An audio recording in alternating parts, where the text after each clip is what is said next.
sa kung tawagin ay pinagpalang bayan ng Pilipinas. No? This is a town and a church that is full of traditions and very rich in history. So, ito nga po yung center of devotion to St. Anthony. At ang araw po ng devotion kay St. Anthony ay Tuesday. Ayon po sa Alcalde Mayor, tayo na yun, it was the most beautiful and the biggest church in the Laguna. Yung tayo na yun, no? Kaya ito pong nakikita yung simbahan ay 1/3 lang po ng original size na first is stone church na sana po mas malaki pa. Pero ang pinakamatandang simbahan po sa Laguna ay nandun po sa Mahay Laguna where I was born. No?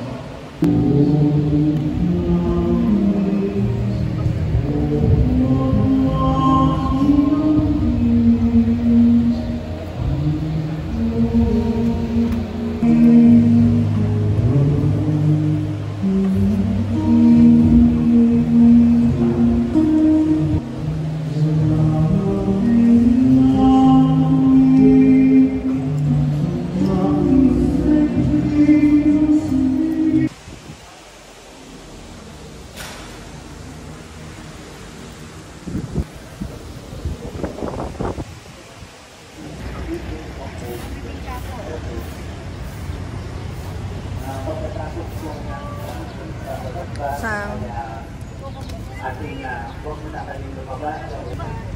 Sumayin ang Panginoon at magpalain kayo na makapangyarihang Diyos, Ama, Anak, at ang Espiritu Santo.